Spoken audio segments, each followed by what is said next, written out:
Good evening, everybody. We're going to get started. We have gone over the start time because I have a few buffers, and it's fantastic to see so much amazing networking going on. So if you could all stop talking, that would be lovely. Thank you. And sit down if you're going to sit down, and you can grab chairs from over there.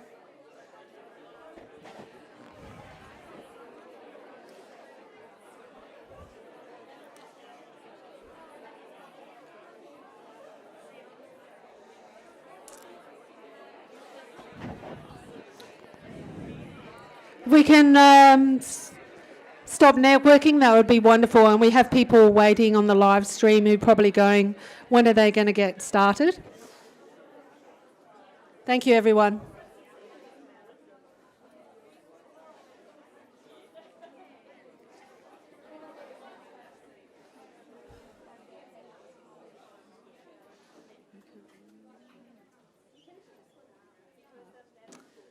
So welcome everybody, and just a bit of housekeeping if you haven't discovered already. The bathrooms are out that door to the left and they're on your right. In the event of emergency, you'll see the green signs, follow those and exit out of the building, away from the building. And hopefully we don't have one of those with the crazy weather today.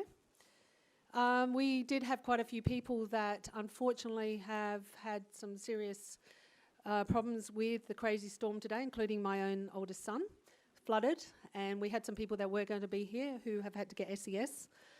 They've had their roof, Paul, if you're listening, I know you're on live stream.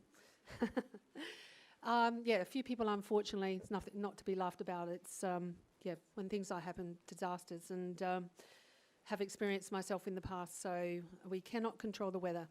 So there were a few people that were going to be here who no longer can be.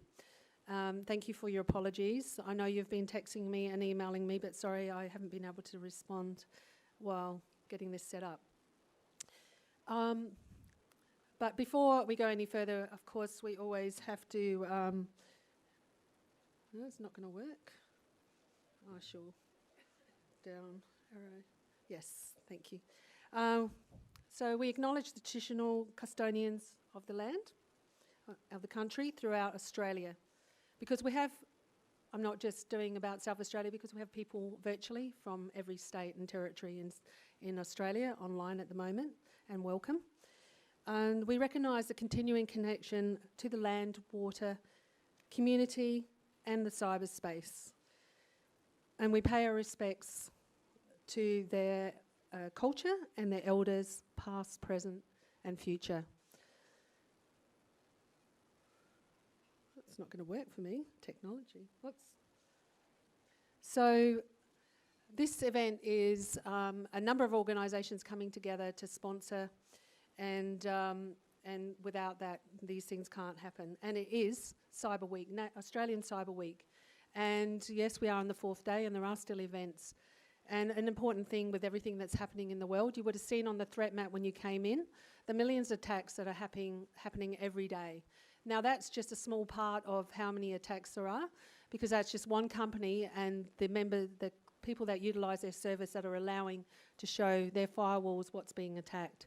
So that's just a small sample size of the cyber threats that are happening across the world, and it's increasing all the time. And so Michelle Price, who is on the board of A3C, but actually I've been a bit remiss, been a bit busy. I do want to acknowledge Professor Carolyn McMillan, our Chief Scientist for South Australia. I did see you walk in, there you are, thank you Carolyn. And the amazing work you do, and really appreciate you. I know you've got an extremely busy schedule and coming here tonight. We were going to have the Chief Entrepreneur, Andrew Nunn, but unfortunately he can no longer be here. And I want to acknowledge Libby Day. I'm not sure where Libby is. Thank you, Libby. Libby is Deputy Chair of the Australian Cyber Collaboration Centre Board. And we really thank you for your great work. And my CEO, Mike Barber, I'm not sure where you ended up. He's the CEO of the Australian Cyber Collaboration Centre. And of course, one of the speakers and one of the sponsors of the event, Director of MyBudget, David Bone, and you will see him speak later. Thank you. And yes, now, unfortunately, the Premier was opening the event. They're still sitting in Parliament, and as you can imagine, with all the borders opening, there's a lot of work for everybody to do to plan how we're going to do this. So, as you always have to do, you have to plan for the worst and hope for the best, plan for the worst. So we do have a video from the Premier. But first, we're going to hear from Michelle Price, the CEO of AustCyber, and with the Australian Growth Network, it's part of the Stone and Chalk group. Just a very, very short video about Cyber Week. Australian Cyber Week is back for 2021, and your South Australian AustCyber node has a week full of events that you need to engage with to find out what's going on across the breadth of cybersecurity issues. Make sure you find their social pages to find out about tickets, or go to Circuit Board City to see the full suite of events going on nationally. Game on. Thank you, Michelle. And I want to acknowledge Paula over here from AustCyber, who does some amazing work, and Jasmine, who's not here, because they were in Kangaroo Island today, and you can imagine flying home from Kangaroo Island in this weather, so in a small plane. So Paula, Oliver, you know, keep up the amazing work for all the things you're doing in AustCyber. So yes, this is just an image of what's happening in the world today, and for the cyber professionals in the room, it's no surprise. We are an increased digitalised society. It's just everything is the Internet of Things, but unfortunately so is the cyber threat landscape, and becoming more sophisticated. So now more than ever, we are at risk. And we are in UniSA's Pridham Hall, and thank you UniSA for allowing this space.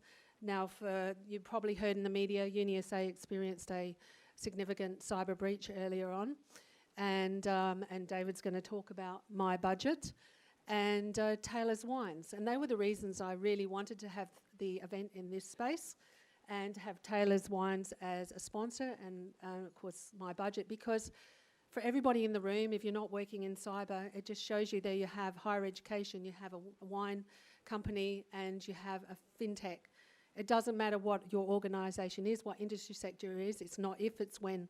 So as I said, not knowing whether the Premier would be able to make it with sitting in Parliament, you know, hope for the best, but plan for the worst, and that's what we need to do in cyber. And talk a bit more about that when I talk about A3C. One reason we have this event is there is a significant shortage of cyber professionals across the world, but only women make such a small percentage of that, and globally from all the stats is 10 to 14%. So, you know, we need that diversity. And where I see Neil standing back there, I know, you know, you try and recruit and you're all poaching each other's, you know, because it just isn't enough. So, you know, what we need to do is, firstly, right, there's this huge shortage, so we need to reduce that pressure. So we need that cyber awareness. Everybody needs to put on their cyber safety hat. I'll talk a bit about that later, but so reduce the risk of being breached while we get more people trained, more people interested, more people to know about cyber careers. Because Neil and the other professionals in the room, I was speaking to Vanessa before from Saab, that it is an exciting career. And you know, how honourable is it to protect people's livelihoods, to protect business livelihoods, protect the capability of Australia. So, you know, with state attacks like other countries stealing our secrets, our research, you know, which is what happens with universities and pharmaceutical companies. So together, if we're all being aware of this and become members at the Australian Cyber Collaboration Centre, we can all work together to protect our livelihoods and Australia's capability. So yes, unfortunately the Premier is stuck in Parliament still, so we've got a video from the Premier of South Australia, the Honourable Stephen Marshall. We live in an increased digitalised world with rapidly changing and advancing technology. Many are still either hybrid or working from home due to the global pandemic, consequently working in a less secure working environment than in workplace settings. Parallel to this environment, cyber criminals and state attacks are increasing in their sophistication. It is a treacherous threat landscape. To further complicate matters, there is a global shortage of cyber and information security professionals, currently estimated to be a shortfall of 4 million. In the recently released Australian Cyber Security Centre's annual cyber threat report, it was reported that ACSC received a cyber breach report every 8 minutes. Approximately 1/4 of reported cybersecurity incidents affected entities associated with Australia's critical infrastructure.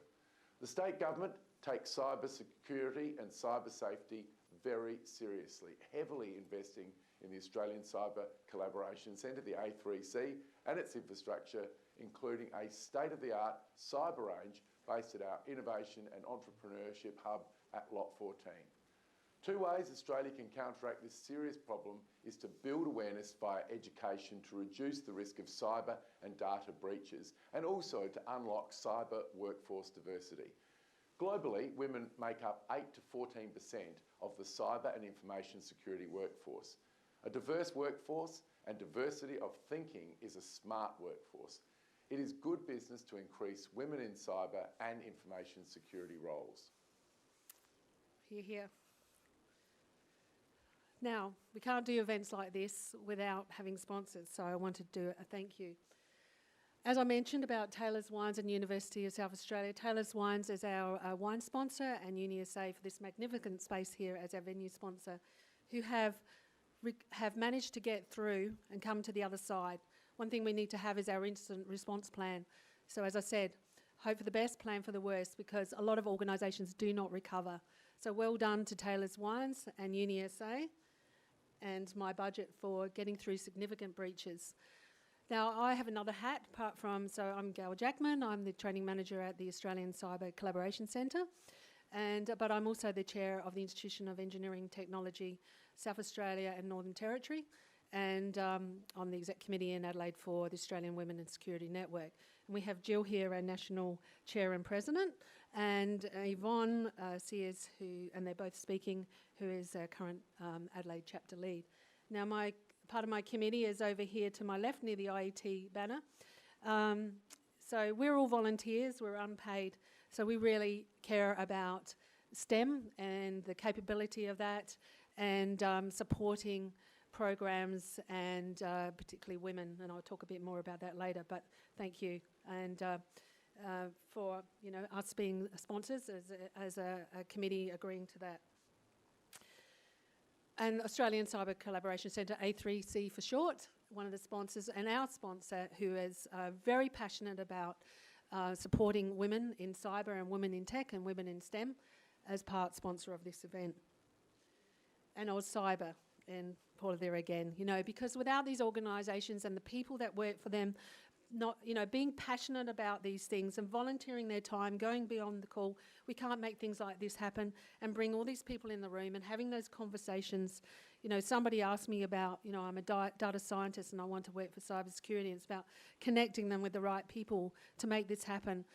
Richard Branson says, it's your net worth is your network, and that is so important. And I always said to my students when I was at UniSA, you always hear it's not what you know, it's who you know, but actually it's who knows you. So if there's an opportunity, who's going to tap you on the shoulder and give you that opportunity? So, you've got to work and network and make that effort and support each other. I don't care what gender you are, what anything, support each other. Let's make this, a really great place where we really support each other for the greater good. So, yes, that's me. So the Australian Cyber Collaboration Centre is a not-for-profit. We are a membership-based, and as the Premier said, we have funding to support us through to June 2023, and under the guidance of our CEO, Mike Barber, and the amazing team who are all very passionate what they do, and we've got Lauren here and Sophie here and Donna, and I don't think Nick Scott here or Zed at this point, but anyway, we are a small team, but we really care about what we do and we're really passionate, and we have some amazing members. So it is about collaboration, keyword in our business name. And that's how things happen. You might in your organisation have a certain skill set and another organisation might have a complementary skill set that you don't have. Together you can do some great stuff. So, let's work together, let's collaborate, that is key, and that's what we're all about. We have recently moved into our refurbishment, and we have a number of organisations moving in, including Commonwealth and Beck I see over there, and Saab and Vanessa. And so, yeah, you know, let's think, how can we work together and work on building sovereign capability? Because currently we spend a lot of money for our organisations overseas. And I see Harvey, one of our most passionate members here in the audience, who's also in at A3C, and working with SIO, the School of Information Office, and doing collaborative training together, because it is about education. Let's reduce the risk, and let's build capability together. And yes, as you heard, that is estimated at 4 million, and in Australia, by 2025, it's estimated we'll have a shortfall of 17,600 cyber professionals. I'm just looking at Emily from the Department of Premier Cabinet, who works in the cyber team there and passionate with ASA, Australian Information Security Association. We have a lot of amazing people, but we need more. And so there's other ways apart from increasing women in cyber, you know, having a diverse, neurodiverse, great, really suited to some roles, underrepresented, and our amazing defence veterans, who in South Australia alone, we have 300 coming out of the defence workforce looking for another, you know, career. And they don't just want to go and work for a defence company. So you saw CBA, you know, banking, look at what's happening with the key infrastructure piece and change in legislation. It's every organisation needs cyber and cyber workers. We don't want to be Dave the human error. So we all, every person in this room and all your family, you need to be that human firewall. You need to be cyber aware and educated, and we can help you at A3C along with our member organisations and deliver training. We have some amazing capability, and we have these fantastic facilities, as the Premier mentioned, with our cyber range. Overseas in the US, they have over 35 programs supporting women in cyber, so we need to put together some programs. So, you know, let's not fall behind. We only, some stats say we've only got 8% of women in cyber, some say 10, whatever, but it's too low. There's 50% of the population are women. So we need to work together to build that diversity of thinking, and let's work together and protect Australia. So, where's Fletch? She's there. Fletch is the team leader at Department for Education, and A3C, we're currently working with Fletch and a number of our member organisations that we are going to have the cyber in the South Australian Certificate of Education, which is fantastic. No, not soon enough. Currently, some pilot programs run, and one of our member organisations, Splunk, and Fletch is very passionate about what she's doing, and it's great, ahead of the times. So 2023 will be when we'll have it as part of the SACE.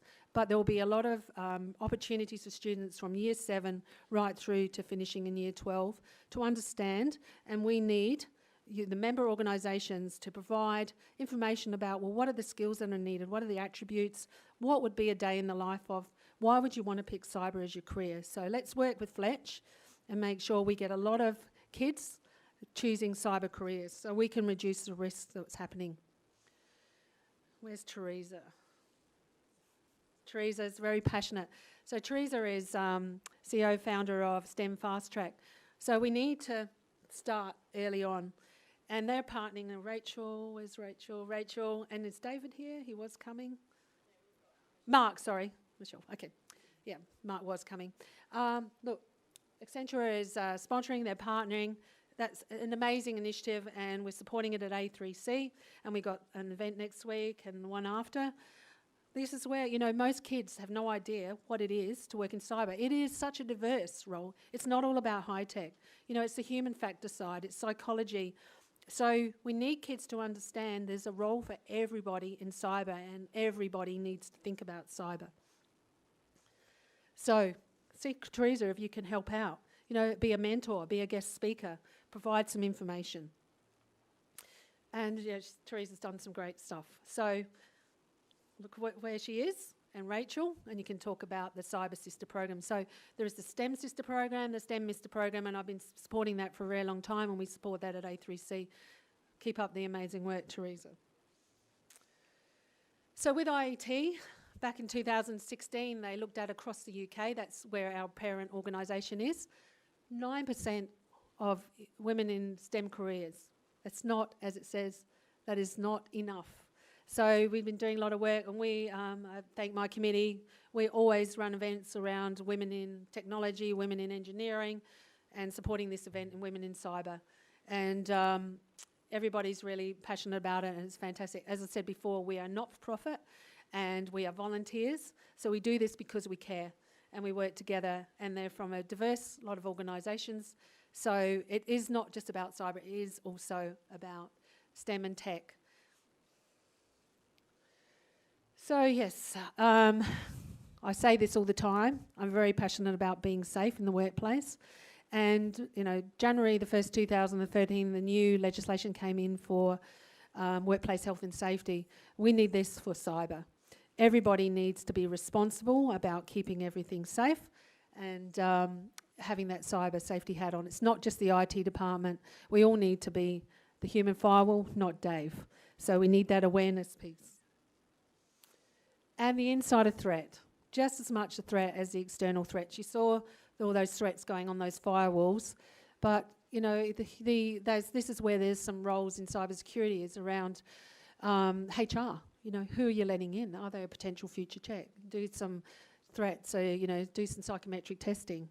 And unfortunately, with COVID, we at A3C attended a briefing with MITRE, and the increase of people being bribed to steal or sabotage because a family member has lost a job due to COVID and has a debt, mortgage or whatever, and they said, well, we'll pay off that debt so that, you know, you do this for us and we do that, and that's on the increase. So we all need to be aware of that. Now, why is somebody suddenly printing all this stuff or saving things to USBs or trying to access things they shouldn't? When they're huge, who here and the females in the room currently work in cyber? Fantastic, but not enough. An amazing talent, you know, untapped talent. We need more, and with programs in schools to be aware of the fantastic careers and great mentors like Neil over there, who is the boss of Beck. You know, people who care about what they do and care about, you know, like helping somebody, a female, step up. Because I do have a slide coming up. We want a diverse workforce. We want it to be that diversity of thinking, because then for the attackers are diverse, so we need to have the same so that we can counteract what they're doing. So I mentioned the Australian Women in Security Network. So you have an amazing support. If you're not a member, you should be. If you're working in cyber or information security, data security, you should be a member of the Australian Women's Security Network. $55, it's only about $15 or $16 for students. Amazing programs, support, funded training, so why wouldn't you be a member? And leadership, really, it's only about 13%, so we need to do something about that. It's not just about getting more women in this profession, it is about them having the opportunity to step up. The stats are not good enough. Whoops. Yeah. Oh, sorry, it's a bit trigger happy. And Jo will talk a little bit about She Leads Tech. And there's some great things you can sign up with the Women in Cybersecurity at the bottom here and get some great information and webinars, the Australian Women's Security Network. So Code Like a Girl, there are so many programs, maybe not 35 like the US, but we'll endeavour to get it all in one place, so work with maybe Paula and AustCyber, and let's see if we can get it all in one place so that women can see what's all the things, what it can support me, what are programs I can get involved with, because it is such a diverse workforce in cyber, and there might just be the program that's going to help you really lead your career in that way. So Commonwealth Bank is one of, as I mentioned before, one of the sponsors for the Australian Cyber Collaboration Centre, and they're very passionate about helping and promoting women and in their workplace and across the banking sector and working with universities and education and building that capability. So we're going to hear now. Shamila is in Sydney, and unfortunately our borders are not open up to them just yet. So she's recorded 2 videos. So we'll just hear from Shamila now. Hopefully. Shane, help.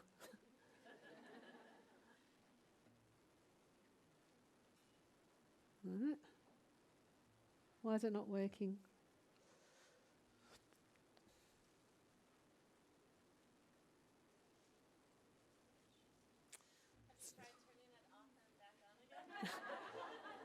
I'm not sure where my...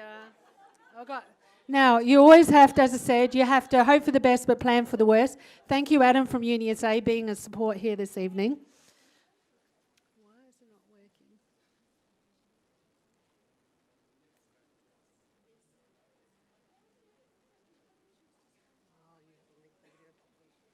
Oh, That's all right.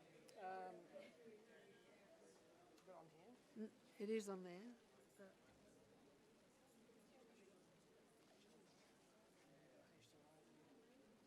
Oh, it won't be connected. What should we do? Can we play it after the break? Right, we are going to problem solve. And so after Shamila, we were going to have the networking break. While we solve this problem, we are now going to have some more of them. Oh, and on that note, so have you been enjoying the catering? Yes. I just want to acknowledge Carolyn. So Little Red's Catering. Unfortunately, Carolyn is amazing. And through Donna, we at A3C use Carolyn for our catering. She is incredible. She is a single mum with 4 daughters, so a woman in business. Her food, when I do evaluation, when I run training, I always have a question on catering, and you have out of 5, and people put arrows past. It's always amazing. So, we have to support and celebrate amazing women, and unfortunately Carolyn has become very ill and is in hospital at the moment. So she couldn't be here tonight, but her daughters have stepped up and they're managing the catering. So I really want to applaud Carolyn. So please. And hopefully you're enjoying the amazing Taylor's Wines, because it is an iconic South Australian brand, a quality brand, which is why I wanted to have them here. And Joe, one of our speakers, is besties with the person I was dealing with to Karen, to make sure we had that wine here tonight. So please have some more amazing wine. Oh, there you are, Joe. And we'll have some more food coming out. And don't forget, if you've booked in for your photo in the end room, go and get your headshot to have an up-to-date professional LinkedIn photo. And if you haven't booked, go and they will still do it anyway. So let's have a break now. Thank you.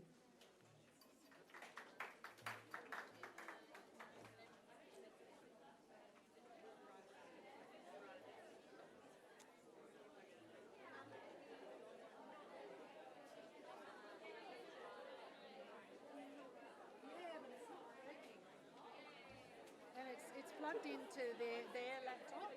Okay, so is it? So what you can do is you can arrow down. Just turn that one on. Oh, that's why it didn't work. Shane thought you may have done that. That's all right. So do I need to do something, read this video? Let me have a look.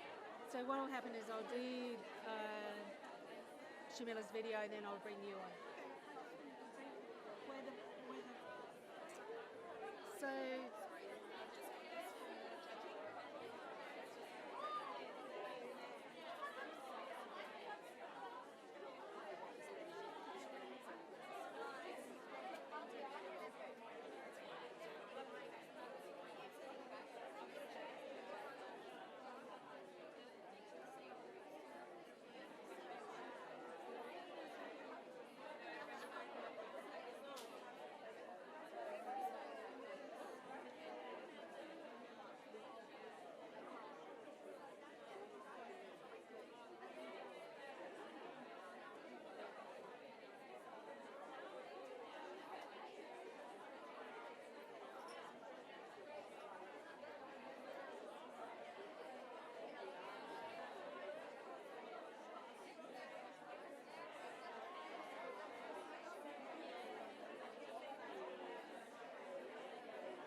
Alina, what to this? Oh, no,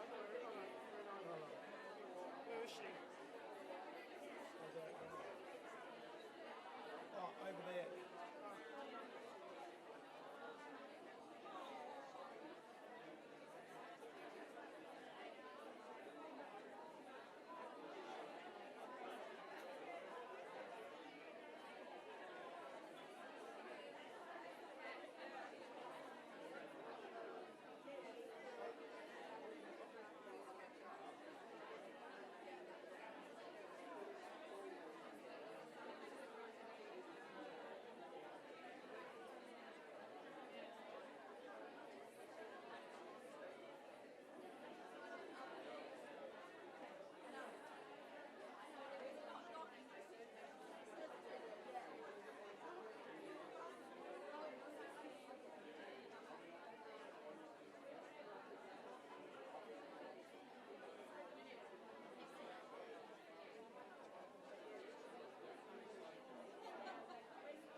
So I just did the, yeah, I don't know why it's not. It's going to say it's going to say there's no USB stick. Because I checked everything works. Yeah. No wonder this didn't work. Because I turned it off to save the battery. Barry must be using those things.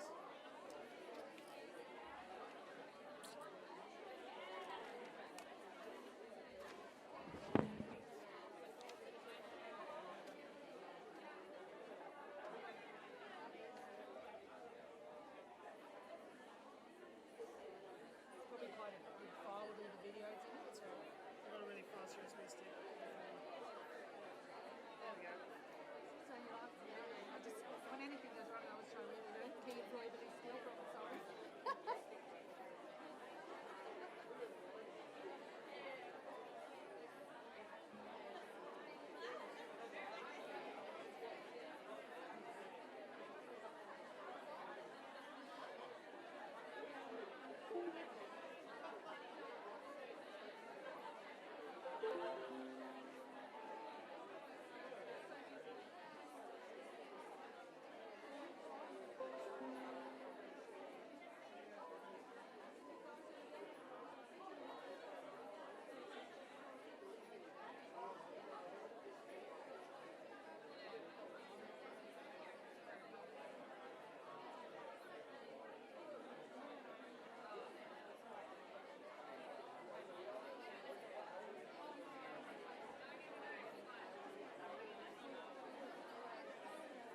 Sorry, Gail, do you have a copy of these videos?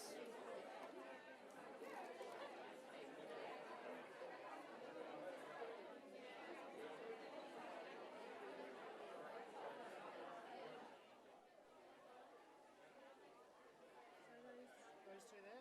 Yep, brilliant. Thank you.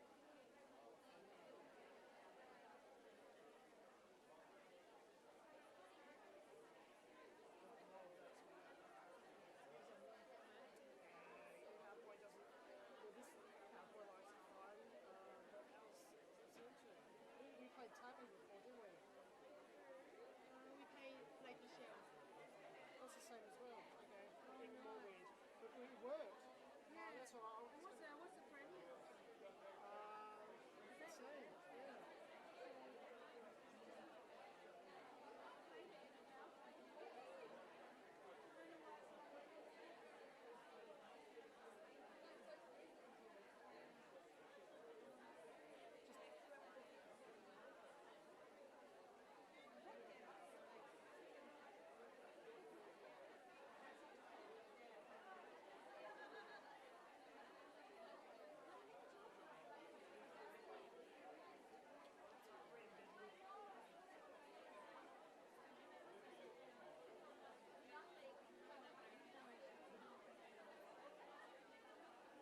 I'm a bit over time.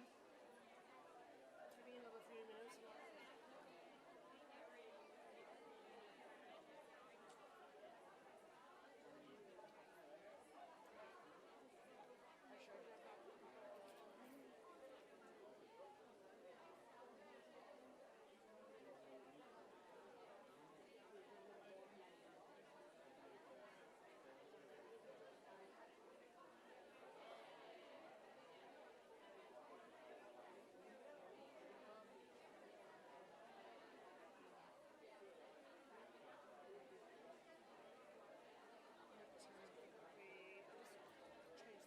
Now you've got my USB, haven't you? Yeah, yeah. I thought, did I put it down? Yeah. Okay. No worries.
I'm going to get you going.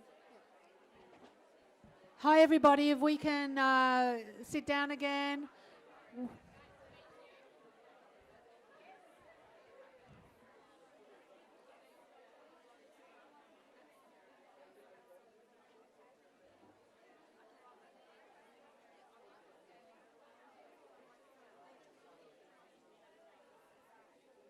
Oh. I'm not sure what that is. Where's Adam?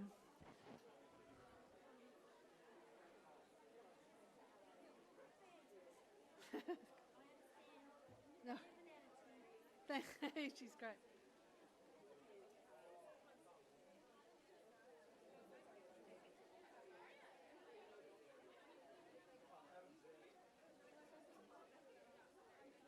I just did the old tab to go out of the...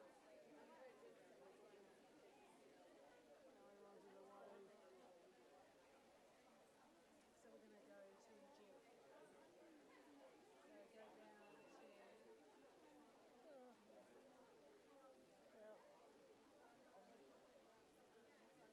to Jill. So go down to... Sorry about that, everybody. What would event be if you didn't have a hiccup?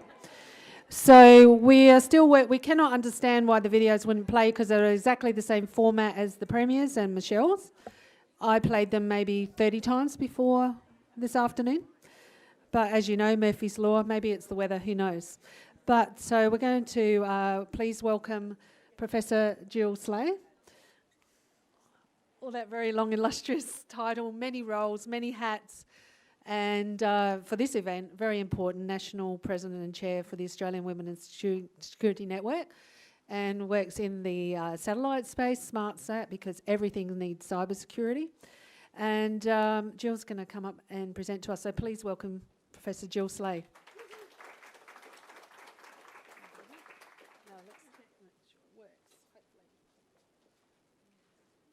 So I'm assuming, there you go. Yes, so hi to all of you.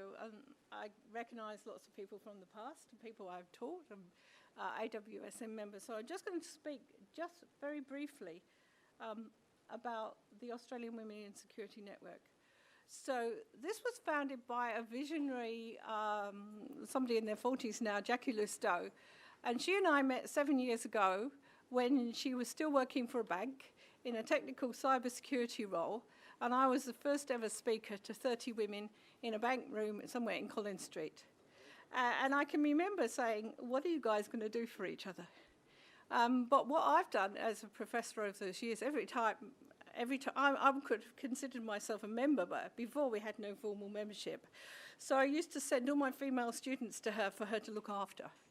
And in March this year, Jackie and the previous chair of the board came to me and asked me would I like to be the chair. And given that I'd been on a board, I am trained, I thought, yeah, I could do this. But I actually got it at the right moment where they had formalised the membership, they had grown the number of sponsors, and we were halfway through applying for money from ASD. So I'm now in the very fortunate position of having about 1,000 members in the AWSN, which for me, that's a phenomenal number. We just had $500,000 from ASD, who are actually, they're supporting all the security pathways training that we're doing. And then there was at least one person here who was a cadet. And it's actually given us the ability to pay Jackie a proper salary. She's got a vision and a salary, and some people to run the programs, and somebody as an operations manager, point 4. Is Brooke here? Anyway, she was going to come. So we've turned from a cottage industry to something which is a little bit secure, and I'm looking at Lucky there, and we've got RMIT as our university partners, or when we sign the forms, because I couldn't really wear that hat too and be the research leader as well as the chair. I'm looking forward to them working with us. So some of the things that we want to do are to beef up the amount of really subsidised training that we can do. So we're trying to offer training at the moment to people who may not have had a technical background. Then there's going to be those with a technical background, those who are in education. And the more sponsors we can get and more we can satisfy our sponsors, the more we're going to be able to offer this. There is some criticism sometimes of why would we do this as volunteers? Shouldn't somebody else be paying for it? Well, Jackie is such a visionary. She wants to save the female world in cybersecurity or create the pathways for us. So I'm just there as the mentor stroke chair of the board, more or less encouraging every kind of vision I can see, as long as we're not going to go bust. This is my vision, because I come from a university system, so it's a different kettle of fish. So I want to talk to you. I decided that I better talk to you about how I got into cybersecurity. For those who don't know me, I'm probably the woman who's been in cybersecurity nearly the longest, except for Joe. Joe and I worked out we're the same. We reckon we've known each other 20 years. My background is very different. I'm an engineer, and I did my engineering in England. I worked in Hong Kong for 10 years. Then I emigrated to Australia, and I started teaching, and I wanted to do a PhD. And because I lived in a Chinese environment for so long, I wanted to understand, because I'd seen that, especially in the mainland, and this was in the 1990s, different attitude to the use of the personal computer and the scientific underpinnings, and the fact that when I interviewed students, they were doing it for the country. So my PhD was all about computers and culture. Once I'd done that, I was at Uni SA out of what was still, I should probably call the levels at those times, in the computer science school. And nobody wanted to do research in my kind of area. And so I wandered down the corridor, found the systems engineers, and took my body of knowledge and applied it to sort of national security and joint command and control issues with DST. So that's how I learned about systems engineering. And I was doing that and doing theoretical stuff, and then it became the 9/11. 9/11 happened. And here I was as somebody who'd written about culture can affect the way we use technology. And I'd even presented it in America, and the Americans didn't like it, I must say, because it seemed too soft in a technical world. So I can remember crying with a senior guy in the Air Force and say, what do we do now? He said, you better go and teach people to secure their systems. I thought, that sounds a good thing, I can do that. So that's how I actually got into cybersecurity. Long story, I worked with DST, I went to a conference, I got a mentor in the US, one of the founders of information security as a discipline. I got trained by him at Idaho National Lab. I'm still a professor at Idaho State University. And then, I was living in Adelaide. SAPOL had their first e-crime lab, and they approached me and said, we think you're doing forensic computing. And I said, well, I don't think so, but if you teach me about crime, I will teach you about computers. Then, after we'd started, I worked out what they wanted. They had a tool and they wanted to validate it. So I thought, oh, I could do that. And so they brought somebody from New South Wales Police and the AFP, and within about half a year, I was working with all the law enforcement in the country, plus the National Institute of Forensic Science, and what we were trying to do was trying to put some science into forensic computing. Remember, I'm a pioneer. I wasn't competing with anybody, and none of the companies were doing it. The Big Four weren't really doing it. EY might have been. I remember that guy. Yeah, there was one guy in EY. And so after that, I started working with the defence contractors in the old days when, and Mike will remember, with Tenix and people like that out in Mawson Lakes, trying to say, I think I want to do cybersecurity, shall we do it together? And then I collected honours students, and I collected them in software engineering, and we started doing sort of 800 lines of code to solve some security problem. And then by the time I got 4 years of experience in cybersecurity, I became a CISSP. I passed that awful exam, that 6-hour exam, and because my mentor told me I'd never be credible if I didn't have a CISSP. I learned that big, thick book by heart, and since then, I've actually been on the board. I'm on the board of ISC Squared for the 3rd time. I've maintained my technical background. So the bits that I've done, and I'm going to talk to you about which bits do you need to do, I've learned about forensic computing, I've learned about electronic evidence, and I then realised, well, if you can collect evidence, you can probably collect intelligence. This was the really old days, right? And so my PhD students were collecting intelligence and evidence. And then I worked out, there was the attack on the Maroochy Water Company, the first attack on the critical infrastructure in Australia. And that intrigued me because I thought, I wonder where the evidence is, how can we find who the bad guy was and what did he do? And that got me into working with the federal government, and then that's what got me the training at Idaho National Lab. And I've worked in critical infrastructure protection for a long time. Later on, I left UniSA, not because I hated it. I was just bored with being here for 12 years. And so my husband and I went to Africa. We went to Namibia, where I had lots of... Precious, are you from Zimbabwe? You should be from Zimbabwe, yes? Oh, well, all the Zimbabweans I used to employ were called names like Precious. So I had a great time in Africa for 2 years. And then I got headhunted by the Defence Academy in Canberra to come back and work for UNSW and set up a research centre, which is where I learned about cyber warfare, cyber effects, and all the rest of it. I really enjoyed myself, worked so much with the federal government, and I've worked at different times setting up national standards in cybersecurity. Worked for Alistair McGibbon on this when he worked for PMC, and eventually I was working for La Trobe. I was the Optus chair. I fancied working with Optus because I wanted to see what real life in the industry was like. And that was okay, but eventually I actually enjoyed that because it had a bit more energy. But then Andy Coronius asked me, could I please come back and be the SmartSat chair of cybersecurity? He said, Jill, you know how to cross disciplines, okay? So that's why I got the job.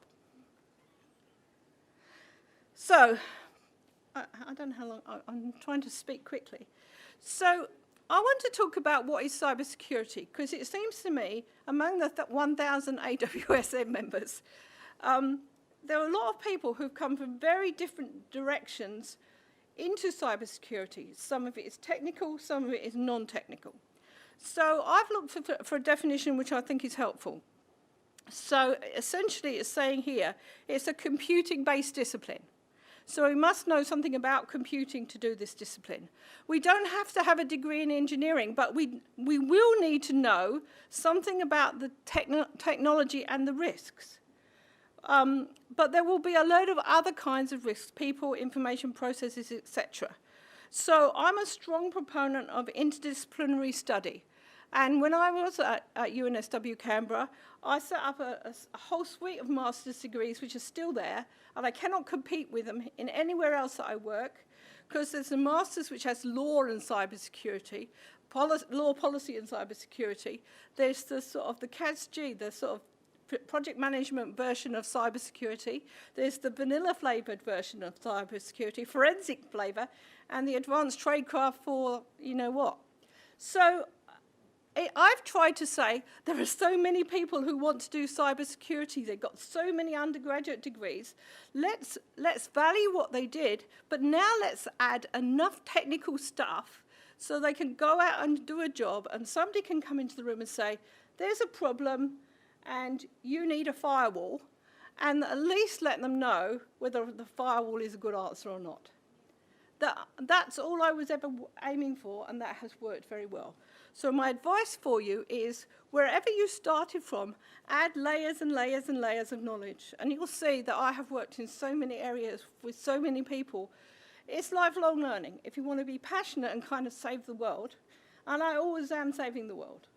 That's what drives me. I don't want anybody, anywhere, to be killed by any kind of cybersecurity incident. And so the other things that I think are really important is, if I've come from an engineering and applied computing background, there are some special features of cybersecurity. The things that make cybersecurity, the principles are those of confidentiality, integrity, and availability. That's where we started from, the CIA. These are things you have to know. These are the things you must drop into your conversation, especially if you're a woman, so that some guy doesn't think you don't know what you're talking about. Right? Even after all these years of experience, a few weeks ago, somebody said I wasn't technical enough for my job. And I thought, how much more technical would you like me to be? As females, we just have to be out there in their face, right? Risk is an issue, but I love adversarial thinking. You're going to be working in some kind of environment where there's somebody going to be fighting you. It doesn't matter who it is or what it is or where you are, you're going to be defending. And systems thinking, I love systems thinking. This is what systems engineers do. We're not meant to divide everything up into tiny pieces and fix them. We're meant to fix the whole. Although I must admit, I do tend to fix little bits as well, but I try to put them all back together as a jigsaw afterwards. And the other thing that I think is really important, and I've worked on I worked on the ACS standards. I've developed a lot of training standards for the Army, but essentially, somewhere in this is a model which says, what actually is cybersecurity?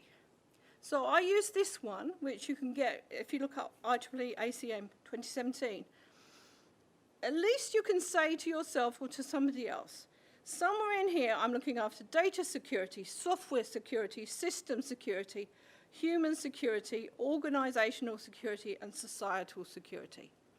What I do with myself, and especially because I've got a CISSP and I have to keep my credit points up, I have to think, okay, what do I know?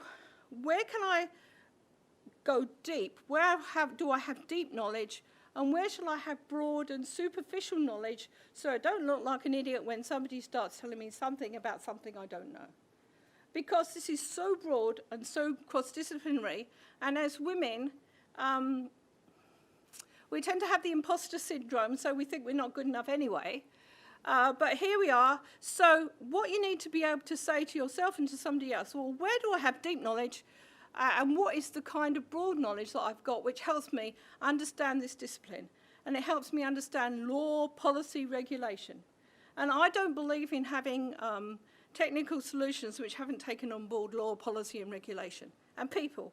You can take on board as much of that as you like.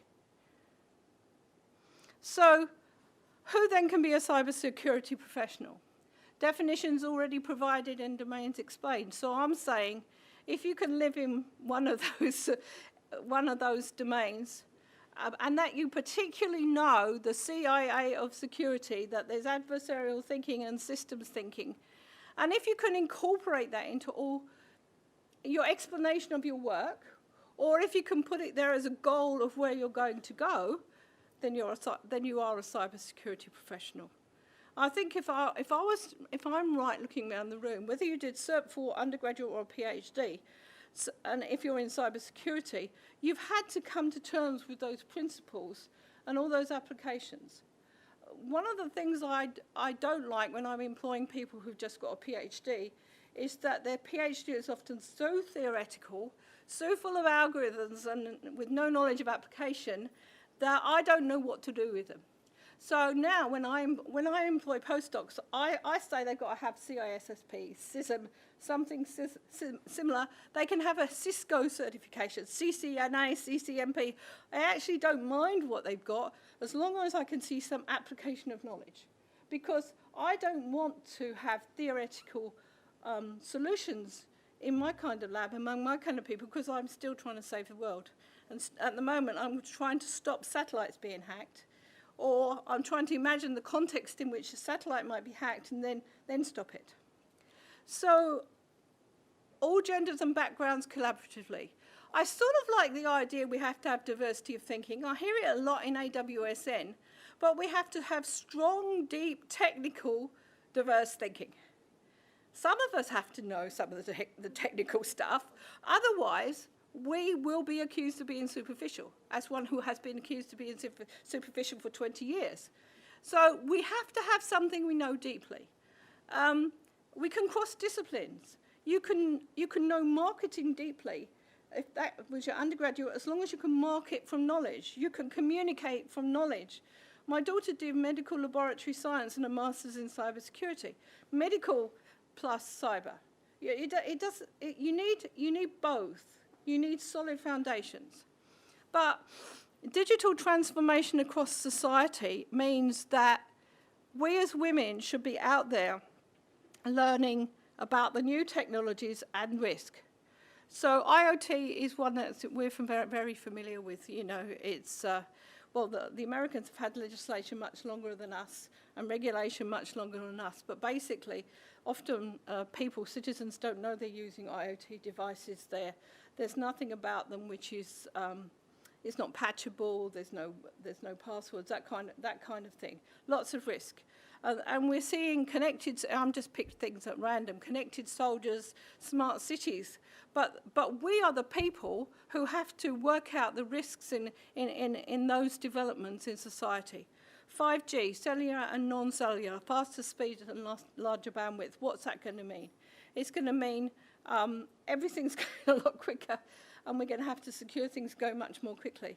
Quantum computing and quantum cryptography. There will be ways that we can no longer depend on current cryptographic controls. We'll have to develop more. There is a race to develop quantum computing and quantum cryptography. I saw the new Chinese developments today. They're fascinating. And then we are people, some of us at least, who work in grey zone warfare, where there's no real war with anybody, but yet we're under attack all the time, as we can see. So my conclusion then is the urgency to build the workforce and no time to exclude any group. Whoops. That's the end. So if anybody wants to contact me and ask me questions, please, you can write to me at UniSA. Do not write to me at AWSN because it's not so easy for me to answer you. I'm always happy to encourage, point you in the right direction, help you consider a different pathway, and if I can't do it, I'll send it to Jackie at AWSN, who has a new pathway for absolutely everybody. So thank you very much.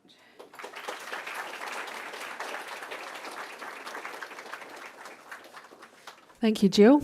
That was very interesting. What a great career. Now,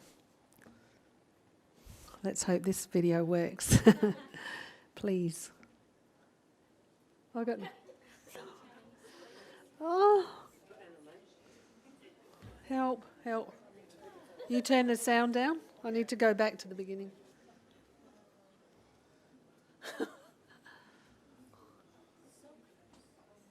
See, everything worked perfectly on my laptop. Apologies that I'm unable to be with you all tonight in person at tonight's Women in Cyber event as part of the Women in Tech series. But I'm off celebrating my husband for his 40th birthday. It's been fantastic to be able to collaborate and partner for tonight's event with the Australian Cyber Collaboration Centre, the Australian Cyber Security Growth Network, the Institution of Engineering and Technology, and the Commonwealth Bank. And it's very fitting that we're able to hold our Women in Cyber event during National Cyber Week. So a big thank you to the Australian Cyber Collaboration Centre and the Department of Innovation and Skills for their partnership. And we're extremely grateful for the support of tonight's event. So I thought I would give you a little context as to why MyBudget introduced a Women in Tech series. Well, as a company, MyBudget has been embarking on a considerable digital and technological transformation, which no doubt is a direct result of being in business for the last 21 years plus. One of the ways we wanted to mark not only that significant achievement, but our continued commitment to technology was to start a Women in Technology networking series. MyBudget is one of very few companies, not just locally, but globally, that has achieved gender parity in our technology team. And so we're really eager to play more of a champion of industry role with a clear purpose of supporting organisations to overcome low female representation in technology roles and connect with industry in a united manner to achieve collective progress. Now, I started MyBudget back in 1999 when I was 22 years old. I was working in a solicitor's debt collection firm and I was witnessing the impact of financial stress on people's lives. And I knew that there was a way that I could help people eliminate that stress from their life, not just through putting a budget together, but through creating a system and technology to help people stay on track with their finances by giving them structure and support, Now, I knew by doing this, I could change their life and unlock their full financial potential. Because I've witnessed over the last 20 years how transforming your money really does transform your life. So this is why we exist. This is why MyBudget exists, to eliminate financial stress in the community and improve the financial health of the world. We are living in an era now today that is dominated by technological change and disruption. And technology will continue to play a vital role in our future success, including it making it possible for MyBudget to help people all over the world. Now, just for a minute, have a think about most technology departments that you've worked with. And you'll notice that the scene is, well, it's very male, but not at MyBudget. Women in our tech team occupy half the seats, and they are spread across a broad range of technology roles.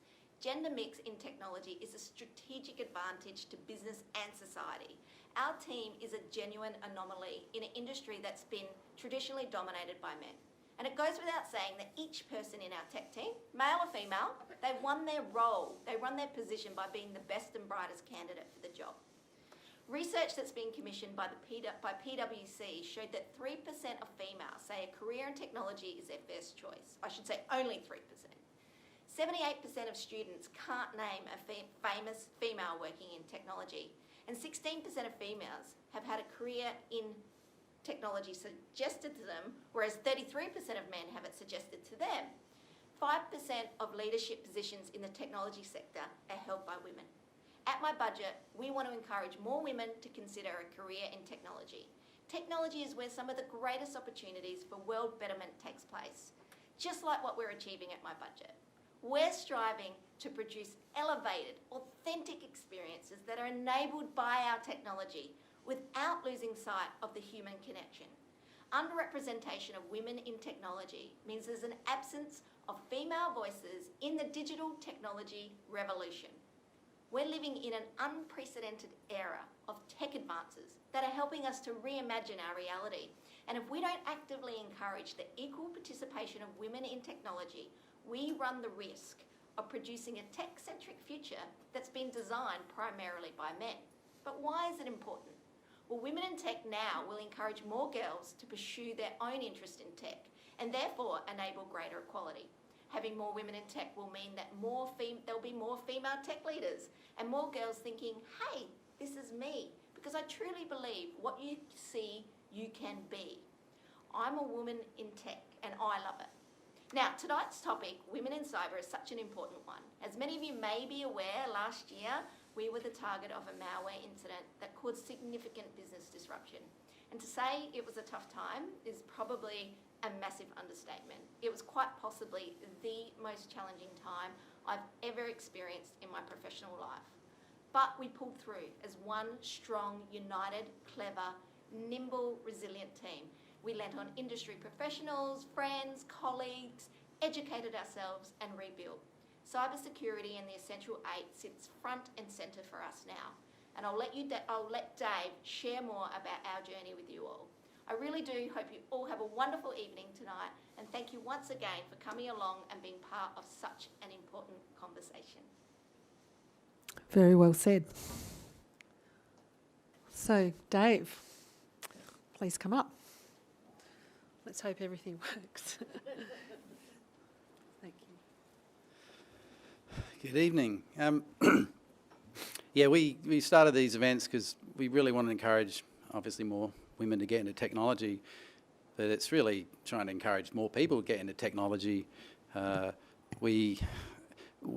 think as humans now, the way we see and connect with our own place in the world is through technology. You know, it's not like it was, you know, in the 80s and 70s where tech was, you know, really like a nerdy thing in the back room or whatever, and, you know, a bunch of blokes and pizzas and beer, and it was like that originally. But now everything we do goes through, you know, that piece of glass or the phone or the terminal, whatever you want to call it. So the way we actually live and connect and even find meaning in relationships is through technology. So not having, you know, a good diversification of men and women in that space is a real problem. And of course, in Australia, we're so undercooked when it comes to people pursuing STEM careers and so on. That's another real risk for us as well. Anyway, cyber security. So we, sorry, no, let's just go with that. I think that says I don't need to say anything with that. It feels like 2020 is still going for me. Not just because of COVID, that's an issue. I mean, just so you get a sense, MyBudget, a third of our staff are in technology, product and technology roles. So we are evolving into a tech company, and we have staff in various countries as well. So COVID has been difficult, but the cyber attack was what really, I suppose, set the scene for what we had to put up with. And since there's a lot of technical people here, I'm just going to focus on the, I suppose, the personal human side of what it's like to have your company attacked by cyber actors. So I'll skip that and start with, is there a keyboard? No? Okay, so what actually happens, in our case, what happened, it was a normal weekend, and I think actually I woke up really early and tried to connect to the network, and it didn't work. I thought, well, something's down, that's no big deal, it happens. Anyway, a few hours later, I get a call from one of our IT guys saying, yeah, I can't get stuff up. I'm going in to restart a few things, which is not uncommon, it happens sometimes. Then in the afternoon, I get another call going, oh, I think something's wrong, we've got this little bullshit sort of tech GIF file with saying, you've been hacked, and, send an email here, and, we want several $1 million, and we're like, that can't be real, it looks dodgy, it doesn't look bona fide. Like, what's a bona fide, ransom note? I don't know what I was thinking. But you're just totally in denial. Like, this is bullshit. It's not going to be a problem. And then you get to this bit where you realise a bit later that, when the time's ticking and things aren't back up, and it's like, this is bullshit. We're in trouble. So, Saturday night a bunch of us got into the office and we started restoring things from our system. So, just to give you a sense, we had a malware or cyber ransomware, effectively, where they, encrypt a bunch of things and hope that you can't restore them quickly enough, and we'll pay them whatever it is they want so you can get back up. So we started restoring our systems, and they were taking longer and longer. And anyway, on Sunday we realised that we weren't going to be able to restore everything by the end of the weekend, and we had to rebuild a bunch of software on the fly. And that was when it got really scary, because with MyBudget service, effectively what we do is we enable you to create goals for the future and map where your money's going to go. And your connection to that, or the way you see your money, is through our system, through our app. So our clients couldn't see their financial situation at all. They couldn't see anything. And we didn't have any automated way of making payments. So, we do $1 billion a year worth of payments. There's thousands of transactions every day, and they're all scheduled, ready to go. And the system that does that wasn't working.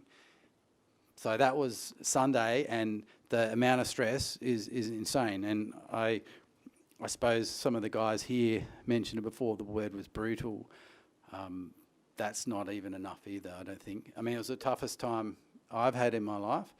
And, literally it was like, are we going to get through this, So mentally you got to tell yourself, yes, we will. And just not, I don't know, just don't, what's the word? Failure's not an option. Literally take that on and internalise that. Anyway, in a ransomware scenario, you often have insurance, and one of the consequences of all the attacks is that I think getting insured will be impossible. In fact, the insurer sent us the renewal, and it reads like a certification now, whereas in the past it was, do you have backups, do you have passwords, or something basic like that. Anyway, so when the insurer gets involved, one thing that I don't think is obvious is that they take control. So you now have someone else paying the money, so they can select the tunes on the jukebox, and they put in lawyers to communicate for you. They put in a technical group to bring you back up online and do forensics for them. And then they actually appoint ransom negotiators. There's actual people that's their job, doing ransom negotiation for kidnapping and cyber. I had no idea any of this stuff existed. And they were in London too. So we had, the insurers in London hiring someone in Brisbane and ransom guys in New York, I think, and or near New York, and lawyers in Sydney. So it was quite a mess. So the one thing that I hope I can give you a sense of is I don't know, I feel like saying it's like being at war, but I've never been at war, but literally it's actually like you're under attack. It's not like this is some academic thing. Your actual whole livelihood, everything you believe in, what you get up every day to do, and all the hundreds of people that work in your company and then the thousands of people that use your service are all profoundly let down. That's one thing you've got to get, and it's really hard to pick yourself up when that happens, because you feel, shit, I've really screwed up here, but you got to stand up and go, I got to get through this, and you don't know how, and you don't know if you can. So Sunday night we're like, what are we going to do? How are we going to run these things? We've got $70 million of money that's got to go out. How do we do that? So we literally had to go, all right, how do we do this manually? So we had we had all the data, we hadn't lost anything, and so we actually literally had a spreadsheet of everything and had to go in and go, well, who's going to be expecting money to buy food and petrol, and manually take those calls and process them. And the way we did that was we went back to, I don't know if you can remember those old stock market movies where the dudes are doing this. We literally did that. We had people fill out a piece of paper and hold it up, and then runners grab those paper and run up to the finance team, and they would manually do them. We moved, it was $12 million like that week. And then you had phone lines melting down, and all your staff are taking angry calls and difficult calls. Not all of them though. I mean, I think, maybe 5-10% of people would be really angry and wanted to hurt us. The rest were understanding, but at the end of the day, it's really stressful for everybody. And we have 160 phone lines, thereabouts. They all melted down, and we were getting engaged signals, and then I had this idiot idea of doubling it to 300 or something, and they melted down, and all that did was, I think, add 50 grand to our phone bill that month because of all the phone calls that we had to pull in. So I don't know if I'm getting across. You had this enormous amount of stress, but in some ways, and one of our staff members, Sam, mentioned it was the worst and the best time for us, and what that did is set the stage for heroes to emerge. And there's one thing I can say is that MyBudget is a stronger company for going through this, because people had to really rally together in an extreme amount of stress, and it went on for quite a while. We got back up in a week, but there was no sleep. There was sleeping on the floor here and there. I think one day it was 11 p.m. I've been at work since 5 and it didn't feel late yet. So your whole body just adjusts to that. We had people that used to work for us come in and help. We had some guys drive from Brisbane in one 22-hour stint all the way over to help out. So, and that comes back down to what the company is here for. And as Tammy mentioned, it's to eliminate financial stress in the community and improve the financial health of the world. And we think that will change the world. That's our saving the world. Financial stress destroys, relationships, families, lives all the time. In fact, every 8 hours we have someone commit suicide over financial stress. So what we do is super critical and important to us. So dealing with how profoundly let down you feel when things don't work out and you can't deliver that is insane. This is really scary to me. I struggle to look at that. And one of the things that I noticed was it took me about 4 months to walk past a keyboard and not get anxious. I literally saw a keyboard and would feel really, like shaky and frightened. It was like going back to somewhere where you might have been attacked or hurt by someone. It's really that, palpable. This is the weekend after the attack when we were going back online. We had rebuilt the things that were broken, and we literally had to get all these things to happen exactly in order. And I won't go through it all because we don't have time, but one thing I will mention, we had to be ready to go at about 2:30 a.m. Monday for the first banking runs, and we had to process all those payments that had come in that week, and then marry up all the manual payments we'd done as well, which required about, well, it says on here somewhere, but nearly 1,000 hours of data entry at the top, 834. And we ended up getting nearly 100 people came in. It was 50 people for 18 hours, so it gives you an idea. We got 100 people to start work it was about midnight they came in, and we started at 1 a.m. And about 20, 25 of those people were ex-staff who volunteered to help. You know, one thing, some people say, shit, you know, where I work, we wouldn't even get our own staff to turn up. So that again says something.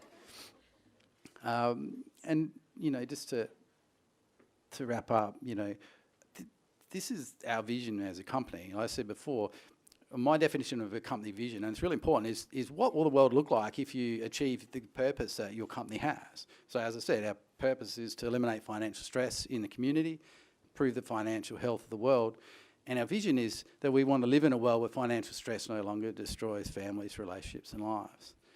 And that's really powerful, that's what drives us, and that, I think, at the end of the day is why all those things happen. And, you know, you've got to bring it back to really what is it that we want to do in the world. And I suppose bringing it back to cyber is, you know, the risk to your vision and what you want to do in the world from cyber attacks is absolutely off the scale. And, you know, it's really easy to sit back and think it's sort of academic and not real.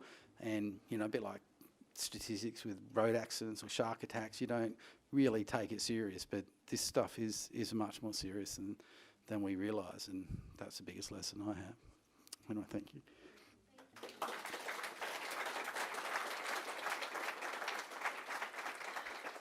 Thank you, David. And yeah, credit to past, present employees that helped you get through that, because the stats are pretty horrendous of businesses not surviving. So that's what I wanted to highlight here tonight with the UniSA, MyBudget and Taylor's Wines have been through some significant breaches and are still going strong. So it's the people and working together and collaborating. So well done. So now we'll bring up Joe. So please welcome Joe Stewart-Ratway. Thank you.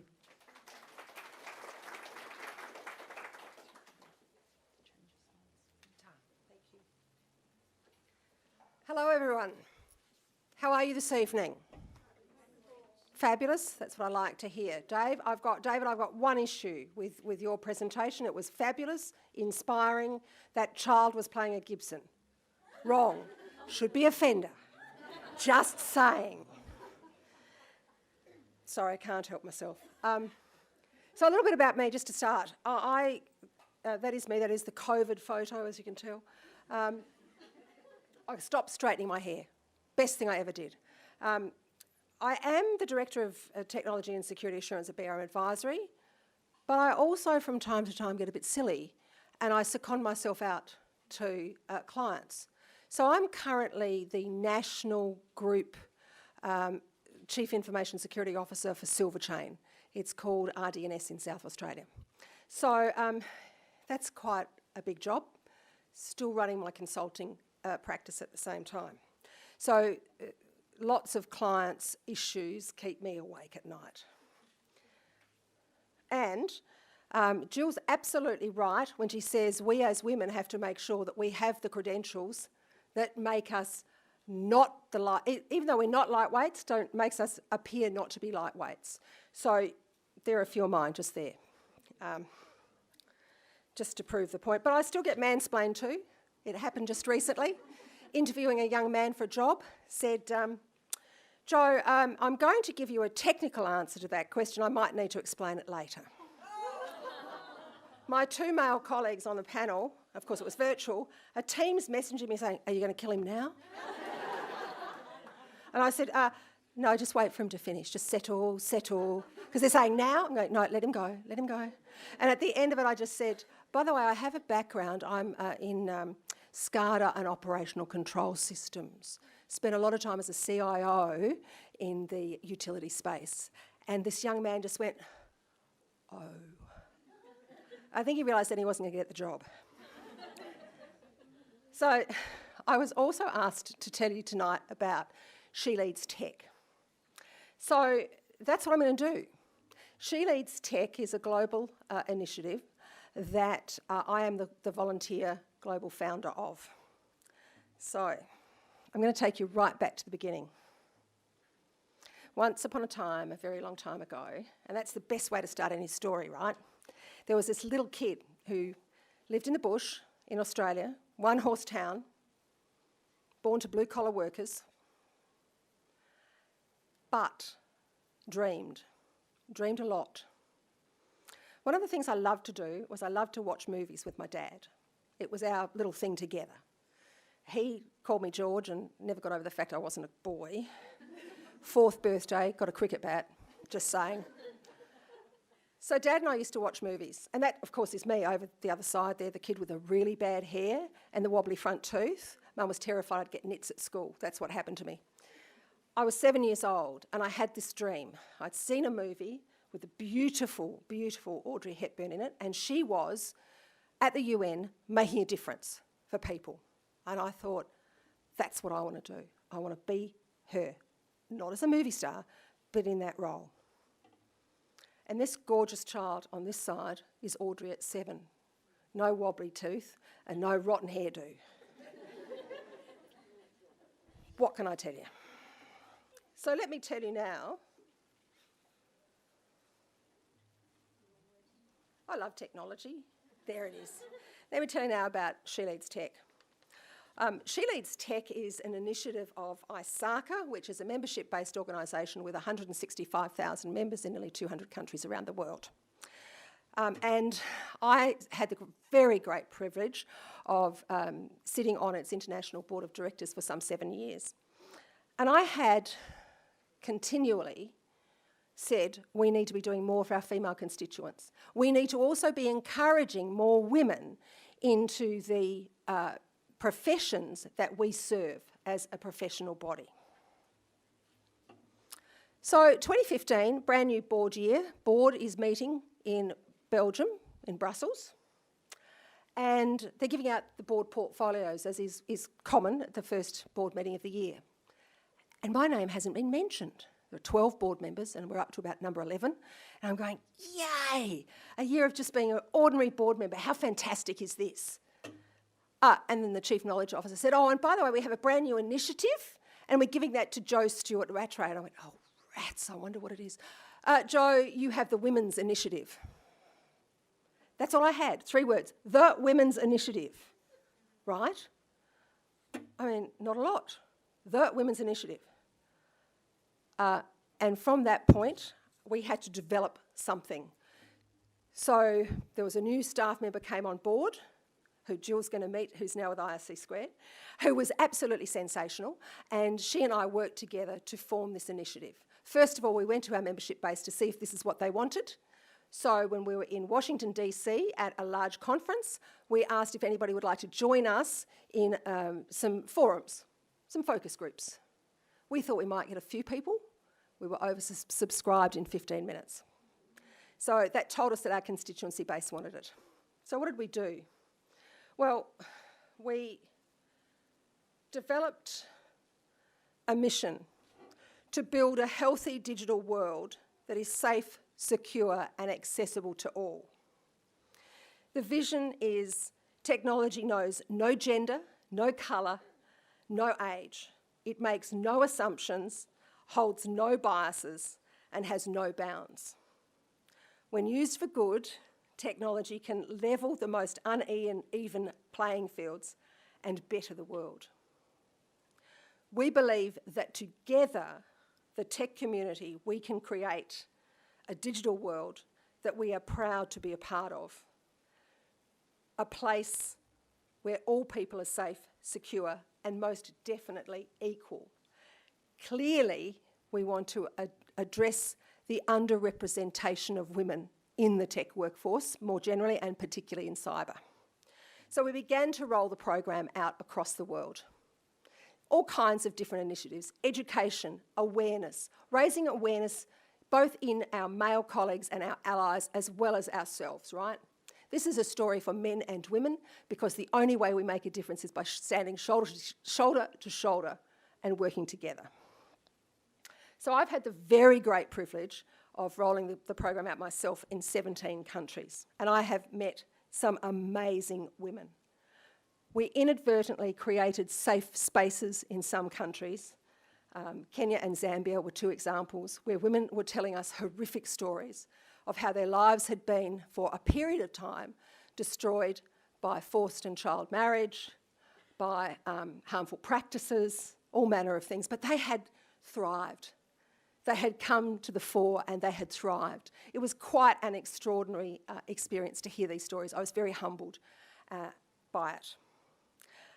I also have had the very great privilege to advocate for and on behalf of women across the world.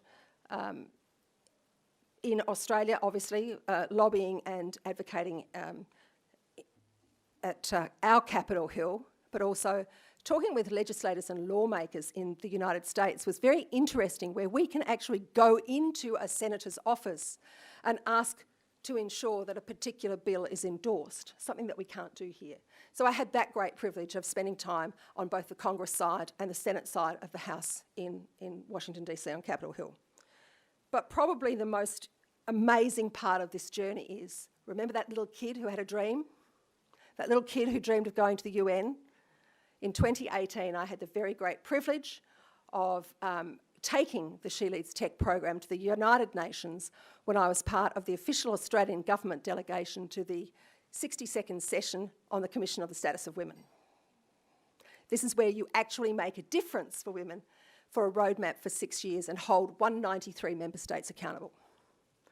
So I have to tell you, I was the proudest little girl from the bush, because believe me, that little kid from the bush was still inside me when I walked onto the floor of the General Assembly on day one. And one of the very high-powered diplomats turned around to me and said, just as we were about to cross the threshold, "If you don't cry, there's something wrong with you." This woman was ex-military, you didn't mess with her, and she said, "I cried." I went, "Okay, it's all right." And I did. I couldn't help myself. I walked across the threshold and I cried. So this program has continued on that journey. We've now been to the UN 3 times, and we have made a difference in various themes. Each year, the Commission has a different theme. So my sweet spot, of course, was the empowerment of rural women and girls through the use of technology. That we do have, She Leads Tech is part, as I said, of the Osaka family. So there are chapters right here in Adelaide. There is a chapter.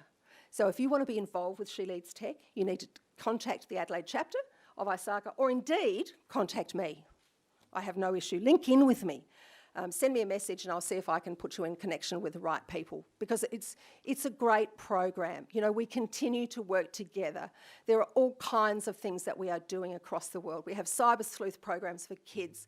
We work in underrepresented communities. We also look to encourage ourselves as well, ladies. We work together to ensure that we give one another the confidence that we need to make the next step through education and awareness. And really what we want to do is to bridge the digital divide through education, access and inclusion. Thank you.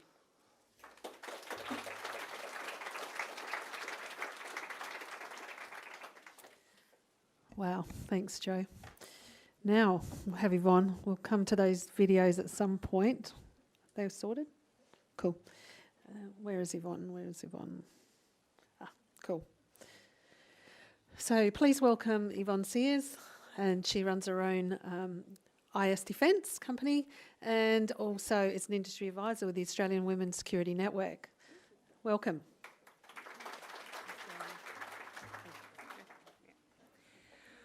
Right. Hello.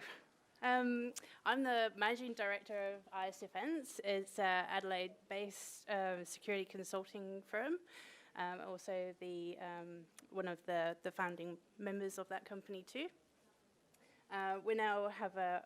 Stop taking photos of me, guys. I brought my posse with me. Thank you.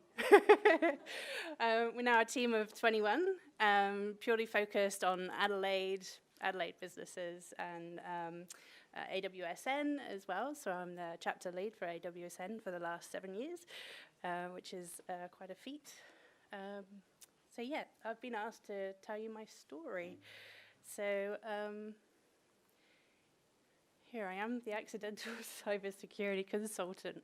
So my journey through to security consulting is purely a different pathway through, I guess you could call. Purely by accident, I fell into the career, like I think some of you also have fallen into the career. But when I was growing up, security wasn't actually a career option for me. And as you see here, I've got a couple of masters and fellowships under my belt now. And yet I still get called, pretty much, I'm an academic. Don't know what I'm talking about, apparently. nearly 22 years later. But that still happens, believe it or not. But I thought I'd tell you my story and see if you agree whether I'm just an academic, because that really annoys me. Okay, so where I grew up, so I was born in the UK, obviously. Grew up in the West Country, so I was very tomboyish and getting out and about on my bikes and digging around in dirt and stuff like that, as you do. And during that time growing up, I didn't really sort of get exposed to computers or computer gaming or anything like that. I, lived the wild life, getting out on my bike and things like that at the weekend. So the concept of getting into information security or anything like that just wasn't on my brain.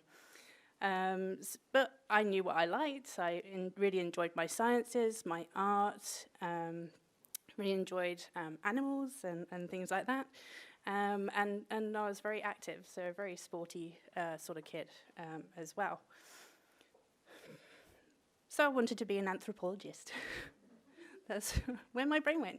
Either a zoologist or an anthropologist, because I really enjoyed the sciences and sort of challenging concepts and writing reports. I was, always reading new scientists and, any scientific papers I could get my hands on and things like that. So, I did a lot of reading, which I really enjoyed, and again, still getting my hands nice and dirty too.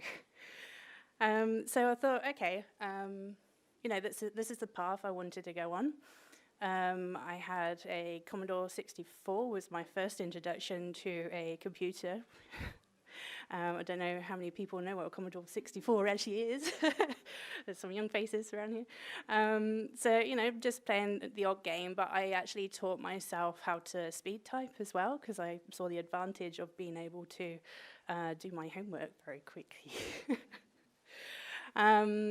One thing led to another. I got some really good grades in my GCSEs, which is year 10 equivalent. And then actually I failed my A-levels. So I did biology A-level and chemistry A-level. I was told to do physics as well, but I wanted to do something fun, so I did art. But I ended up walking away with nothing but my year 10 equivalent. Which kind of put a shatter to my dreams and aspirations of even considering going to university. I fell in love, had my first child at 20, ended up working in all sorts of factories. I worked at a box factory, which was great fun, but ended up with lots of nasty cats all over my hand. Worked at a food factory for half a day. I did not like that. Trying all sorts of things, trying to figure out who I am rather than just being a mum. And my first introduction to technology really was, I decided to push myself once a school friend of mine saw me in their makeup factory and said, "Oh, Yvonne, I didn't expect to see you here." And then it was like, no, true, neither did I. So that was the kick up the arse that I really needed. So I did some night schooling, taught myself how to use Word, Excel, access databases and things like that. I also did a night schooling on Visual Basics, which I didn't really like, so I wasn't ever good at maths or anything like that, but I was able to do, traffic lights and change the colours from red to green, so I was happy. So I went from there, and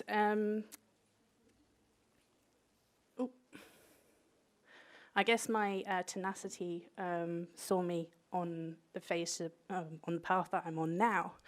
So I was really lucky in April 2000. I was a bit tenacious, I think. I saw a job ad come up and I thought, I got some of those skills, I could do it, maybe. So I put my CV forward, and it was for a county council, so Wiltshire County Council. They had a massive hall, so probably 4 times as big as this, that way. Hard wooden floors. There was a nice long desk at the end with 4 people sat at the end. It was like, okay. So I was there halfway, walking, clomping all the way through the wooden floors to sit in the middle, just this little lonely chair right in front of these 4 people. And I was as nervous as you could possibly imagine. But they really enjoyed my enthusiasm, were overwhelmed by the personal development I'd put myself on, and thought, yeah, let's give her a crack. So I'm forever grateful for my mentors at Wiltshire County Council, who actually embraced me and took, that leap of faith, I guess, into that. So within that role as a IT administrator, so I did a lot of backups, and if you've seen the IT crowd, we were in the dungeons, literally. So, all these hard tapes, putting them in the trolley and walking them across the road, and fun things like that, and doing the virus scanning, and very, very hands-on. And then I was asked to do an information audit. So Wiltshire County Council is huge. It's like massive council. So I had to go around and actually talk to each independent department across the council and find out what information they had, where it was, what they did with it. Essentially, that was for requirements for the Data Protection Act and the Caldecott Standard. So the Caldecott Standard was brought in to protect children and their personal data. So, so I did that. So that was my first introduction into, I guess, internal consulting and audit and things like that, and I loved it. I knew there was a lot more to this strange new world, and I wanted more. So I started investigating it into, how I could learn more and do more. So I got admitted to 2 universities. Royal Holloway actually gave me an invite, and this is just based on my work experience. So, like I said, I only left with year 10. And also University of Glamorgan. I chose University of Glamorgan because it was more life-based. There were less academic, less textbook. So I thought, no, that's going to give me a great start into real life, application of security management. So I did Masters in Information Security and Computer Crime, which introduced me to whole aspects of cybersecurity, I guess now it's called. So I did forensics, network security, security management, but there was also a law element to that degree. So actually I started my degree in 2003, I must say, and my daughter was 6 months old, so I had my second child at that point. And I was also working full-time at that point. So I did that degree and came across the law element of that, and I thought, I really like that. So I decided to do law masters as well at the same time. So I ended up doing 2 master's degrees at the same time, which was fun, plus working full-time in London. So my study was pretty much the 2.5-hour train journey from Wiltshire to London and back. So yeah, that was an interesting time of my career. And it's just gone on from there. So I've really embraced and done a lot of continual development. So it's a forever learning environment, like Jill said. I love the concepts of business continuity. if you haven't yet touched on the elements of business continuity management, I suggest that you do, regardless whether you're governance, risk and compliance, or whether you're technical. It really helps give you that bigger picture as to why we're doing what we're doing in the first place. We do information security to protect a business and make sure it's here tomorrow. So I'm an advocate for business continuity management too. There was a certain point along that university journey. So in 2003, my mentors at the council actually kicked me out of the nest. They said, go away and do some consulting. So I did some consulting in the London boroughs and was really heavily involved in the data protection organisation across there. So I helped an awful lot of London boroughs get compliance to the Caldecott Standard and Data Protection Act. And that's where I learnt a lot more about networking and collaboration and things like that. So we were learning off each other and, you know, continually improving the processes across multiple organisations, which I thought was awesome. I've had a number of careers. So I was independent for a while, and I suddenly thought, there's only so much I can learn on my own. So I decided to become an employed consultant. Give me the chance to bounce ideas off of other people, have a diverse team, but also get some exposure to some other industries as well. So although I sort of come through the county councils and London boroughs, I thought, well, let's see what the big world's like, and hopeful that they were going to be better, but they were really not. So which I found very disappointing, but it was a big eye-opener for me that the large corporates were just as bad as the local councils. Yeah. So after a few years driving up and down the country doing consulting, I decided, what am I doing?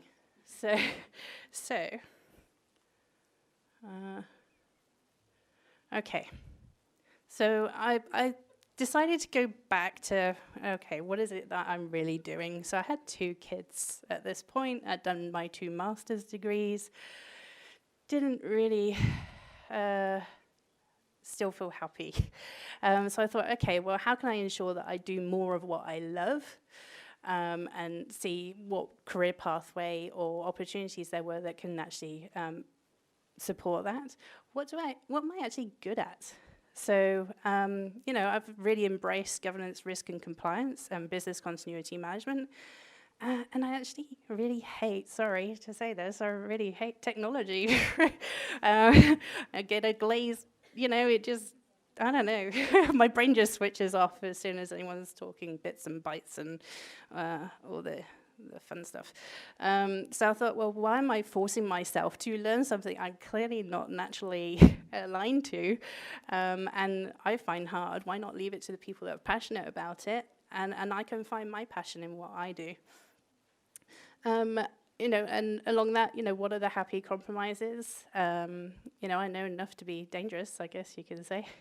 But I can only tolerate the technical aspects for short periods of time, because I just don't find it interesting. And to be fair, you know, on others who are really interested in it, I thought I'd give them some space.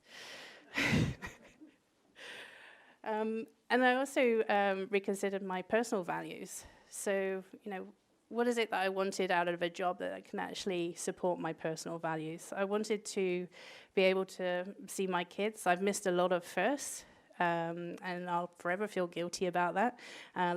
Missed first steps, first teeth, first days at school. I didn't know the mums at school or anything like that. My husband did all of that. And actually, I should comment on Pete, my husband. When my daughter was born in 2003, I think there was a World Cup on, so he volunteered to stop working so I could continue my career. So he became a house husband, and yeah, so he still is a house husband and loves it. So looking back at my personal values, I thought, okay, well, what are we doing here? We want to spend more time together as a family. I want the kids to know me. I want to work with companies that follow my values too. And I thought, well, okay, well, what's going to give us that opportunity? So I'm not driving up and down the country living in my car pretty much. Plus another trigger for this was me sat in a hotel in Manchester near Christmas where I was in their restaurant and the the waiter actually gave me a cracker. And I was sat there holding the cracker on my own. So I thought, well, who's going to pull the other end?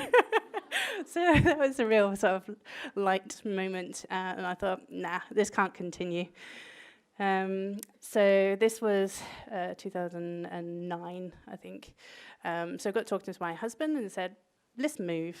Let's see where we can go. So we looked at the States. You can't get a visa without a job. You can't get a job without a visa. It's very hard. And we've watched copious amounts of, was it UK Down Under or something? What's that program? Wanted Down Under. That's the one. We thought, well, you know, they drive on the right side of the road and they speak English and it can't be that foreign. So I just put out the word to a couple of recruitment agents, gave them my CV and said, you know, what's the industry like down there? Because, you know, you're all the way over there. And my husband's only requirement was that you have good music, because he likes his metal music. Live bands, good music. Okay, well, we did some research around that too. Yes, you do. So he was happy. And the recruiter actually said, we have someone looking for your skill sets right now, and they happen to have a base in the UK. Go and have a chat. So our 3 to 5 year plan of moving to Australia actually turned into 8 months. So we were like we'd never even visited Australia before. So straight in, both feet, very scary. I'm sure there's a lot of people in this room who've done the same thing. I think I was in tears for the first 3 years because I wasn't familiar with the shops and really missed Tesco's for some reason.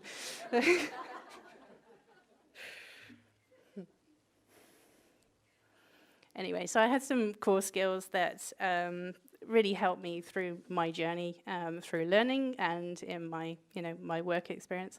So, like I said before, I really enjoyed the sciences. That really helped me with my report writing, getting that structure right, putting forward an argument, and setting out conclusions as well, but also doing a lot of research along the way. Communication. So, although I clearly have some something to work on my presentation skills. I'm, because of my reading, I did the journal reading that I did, and speed typing, I was really good at writing, which is really handy when you're a GRC consultant. Isn't that right, ladies? Yeah. So here's my team. So I try and pass on. So I'm trying to pay it forward. So the trust that my mentor actually put in me and given me that first opportunity, and try and pass on to others. As you'll see, a third of our team are actually women as well, and we're multicultural. So we got Diwali coming up next year. I'm so excited. Diwali is like probably the best time of year. Lots of food and dress up, and yeah, it's fun. So I think in paying it forward, I look at people for passion, someone who's got real interest in the industry, whether that's technical GRC or, they want to, protect the world, do the right thing, that they're personable and have good communication skills, essentially, because those are the core elements of a really good consultant. The rest can be taught at the end of the day. So we've been going through some profiling and things like that for the team to work out, where their brain is happy, so they can do more of what they're happy, and where they have to work hard at. Maybe we can reduce the areas that they really have to work on and really not interested in, so they can do a little bit less of what they don't, so they can really enjoy coming to work at the end of the day. So that's a pretty awesome team. Very proud of them.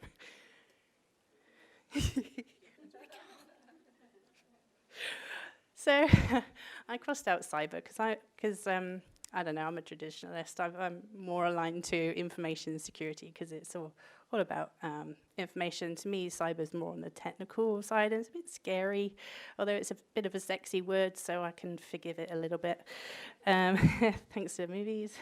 But this is the journey that I've taken. So I started off as a security administrator on the left-hand side, and I could have had a whole choice of 15 career pathways from that one exposure plus my degree. So why wouldn't you want to get into information security or cybersecurity? That is a forever learning opportunity. It's really interesting and diverse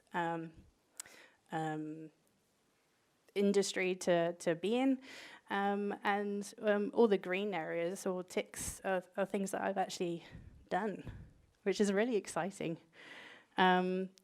So I've got computer forensics, network security on there because that's what I did for my degree. But I learned very quickly that I was not good at maths or network security. I crawled through those ones.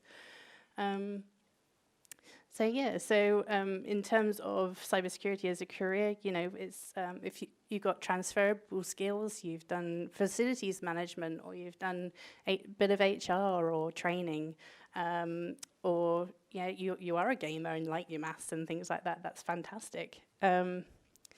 It's just, it's so vast in the opportunities, and you don't necessarily have to come on that traditional pathway either. So and that's it. Thank you very much.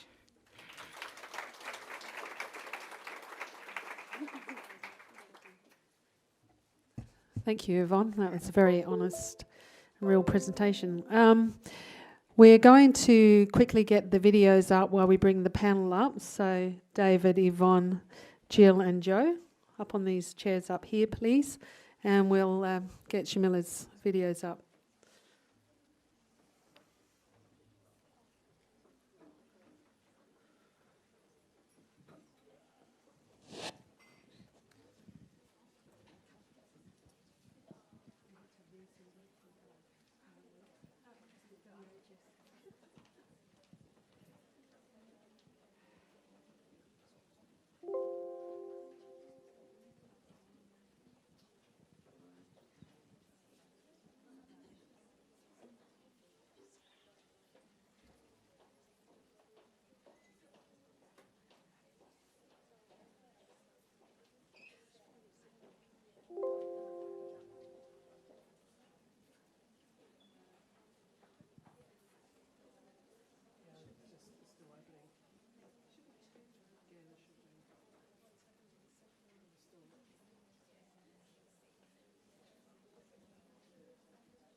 Hello everyone, my name is Shamila Gonzalez, and on behalf of the Commonwealth Bank, I'm thrilled to be here to support this Women in Cyber event as part of our ongoing relationship and partnership with the A3C.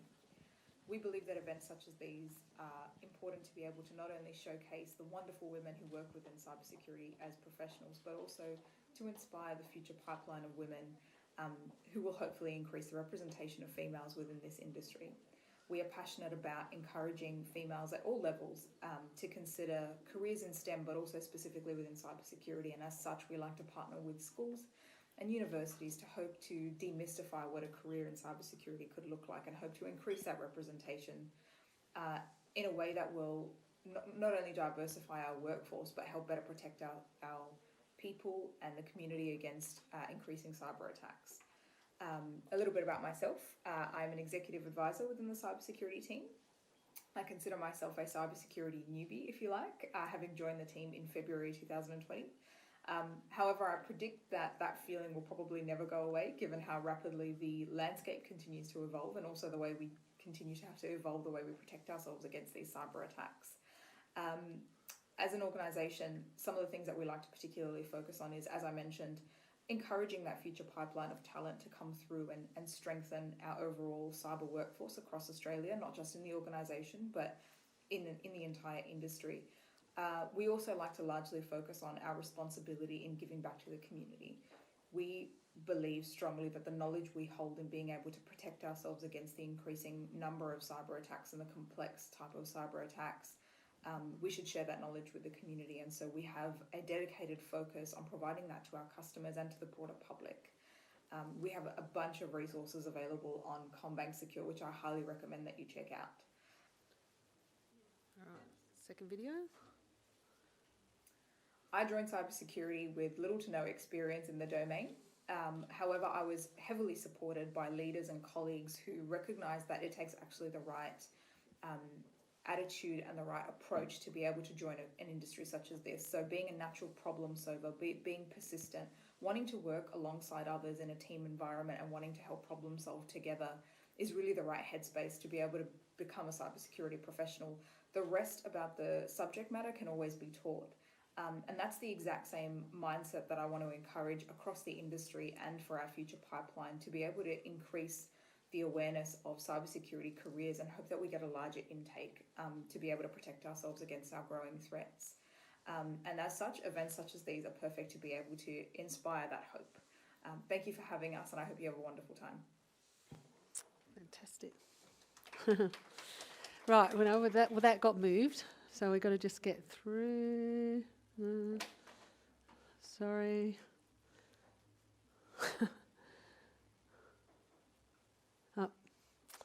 So, thank you for your all 4 amazing presentations, really appreciated, and very diverse, and lots of different journeys and stories. So now you have the opportunity to ask questions of Yvonne, Joe, David and Jill. So please take this opportunity and to find out, you know, other things about their journey, things about cyber, and yeah. So, any questions? We're all going to go. We got one here from Teresa. Yeah. I just want to say thank you. Wow, and thank you for sharing. I played with the Commodore 64.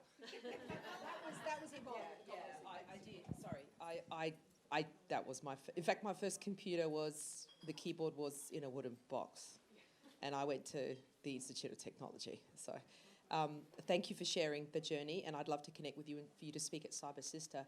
And I love the picture of Audrey Hepburn. I know that photo, and I think it's so important to have that vision and strive for it when things go wobbly. And thank you for sharing. My husband's recertifying, and he's doing CSIP and stuff, and those of you that heard me speak earlier know he's an interesting guy that appears not to have empathy, but he's cool when things go wrong. And one of his clients lost a lot of money, and we thought our Bitcoin wallet got raided. So we had a sleepless night because he's heavily into that. But hearing it from you and all that, I think it is so profoundly important to understand the client's impact, so we can have the technical solutions, but actually have the empathy to navigate through that is so important. So thank you so much for sharing. And I want to know you more, please. Wow, respect, it's incredible. So I just think there should be more people here, because this is incredible, like honestly. And a huge thank you to Gail. Thank you for putting it together. Well, I unfortunately did go a bit over time, so sorry everybody. But we have 4 amazing people up here. So for those in the audience, please ask a question. This is a great opportunity. And there's still lots of food. So don't go. And amazing Taylor's wines. Question down here, the lady in the pink. I'll go to this one first. Then Oh, no. I've eaten too much. I need the exercise. Thank you, Gail. All right, so we understand that there's a huge issue getting women into tech, into cyber, but I think another major issue is keeping them in cyber. I know personal experience, with my graduating class of IT, it was actually fairly mixed, women and men. And but I'd say nowadays, if you look at every single person who is still in the industry because of all the issues that women face, what do you think is the most effective way to keep women in cyber? Great question. Okay, who wants to answer that? I'm going to take it first. This is something that we always talk about, particularly in the She Leads Tech world. We talk about this exact issue. One of the things is that we lose women when they do the most important thing, I believe, for society, when they create the next generation. So a lot of women don't come back after they've had kids. They're not like Yvonne, they're not prepared to miss out on all those firsts. So they don't come back. So what we need to do is make working arrangements way more flexible to allow them to parent. And this actually is good for men too. Men who are primary caregivers. They are in the minority currently, but they're there. I have a house husband as well, mind you. He calls himself a butler. It's a different thing. But we have to recognise with my husband, he's a professional musician, so he's never really grown up. See? So sorry. So I think the thing is to ensure that we do continue to encourage them during the course of the time they take out to have kids, particularly if they are on mat leave. We absolutely need to keep in touch with them and get them to be involved in things with their team and with the organisation. I think the...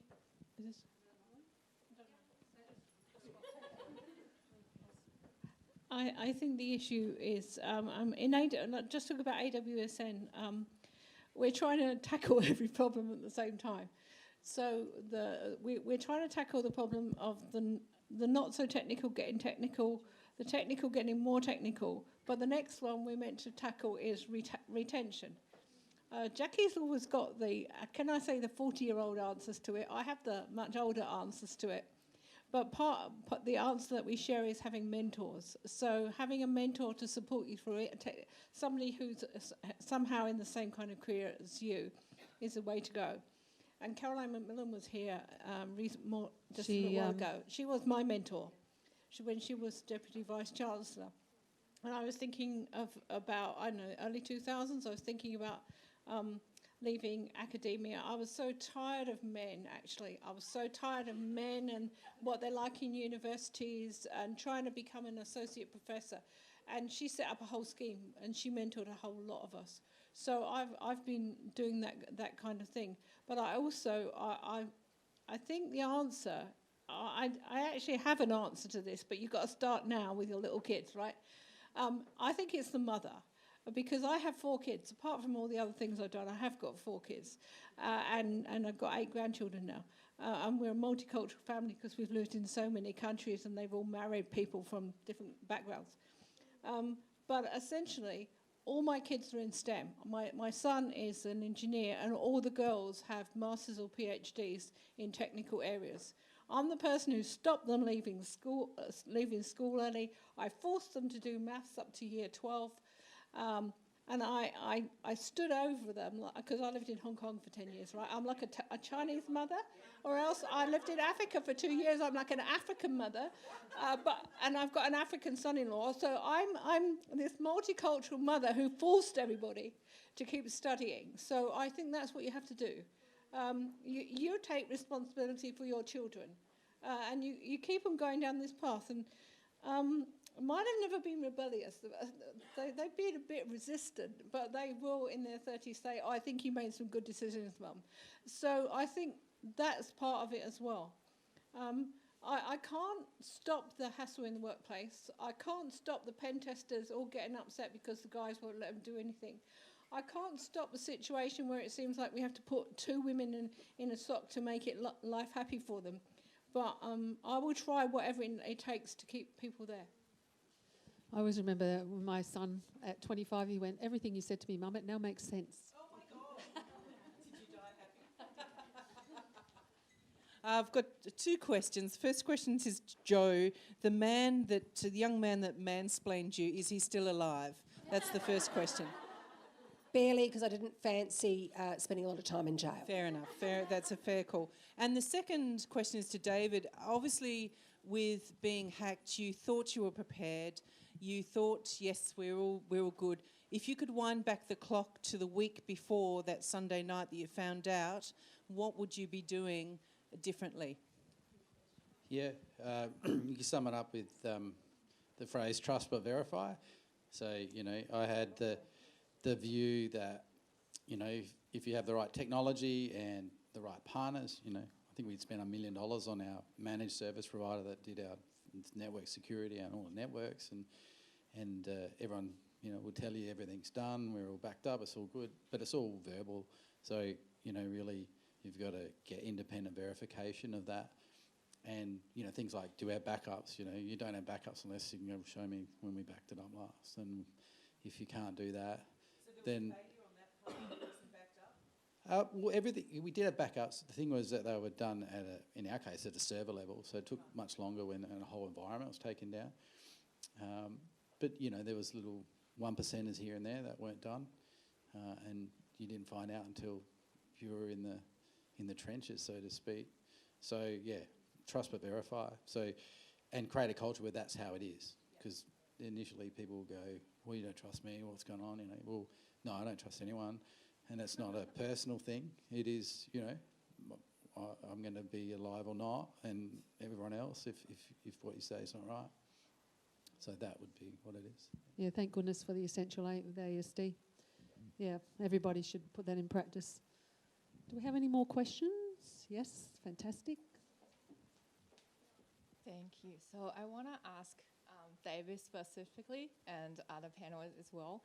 So when the female panels are sharing their experience, I can relate that.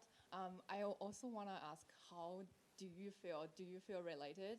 Because when I was trying to talk to my male friend, they don't understand the whole thing. How do I talk to male about this issue, and how do I encourage them to join this campaign and encourage female to the STEM field? Yeah, good question. I've thought about it a bit. You know, I invested in MyBudget like it was nearly 13 years ago, and we originally had 80% women in the company. Now it's 68%. So I don't even think about it anymore. Like, you know, going on maternity leave is a normal thing, and having a framework for you know, people on maternity leave to come in every month with their babies. All those things are normal for us. We don't think like that. I think the thing when it comes to, you know, and I don't know if I'm right, but you know, if you know, females don't seem to see technology as an option, as like it's more about things rather than people, and I think that's the mistake, you know, or the misnomer really, that technology is about people. Like I said before, the way we see ourselves and our relationships all come through technology. So, you know, maybe it's that. I don't know. You know, it's like, you know, at the end of the day, I find input of women in our tech team extremely good. I suppose I live in a different world now that we don't see that. There's no boundary, so maybe I can't even answer anymore. I don't know. You guys might have a better idea. Yeah, you're waffling now, David, I'm just telling you that. The first bit was good, but then you went off. I think there is an issue. There is an issue here. There are lots of surveys out there, not least of all breaking the ISACA 2020 breaking the gender barrier piece of research that actually tells us that this misnomer, this is a very common misnomer, that men think women don't want to be involved in tech because it's about things, not people. Guess what? It's about 98% wrong, because in fact women do want to be involved in technology. It's about what part of technology they want to be involved with. That's the whole thing. I mean, you look at Jill's career, you look at Yvonne's career, my career, all very different technology careers, right?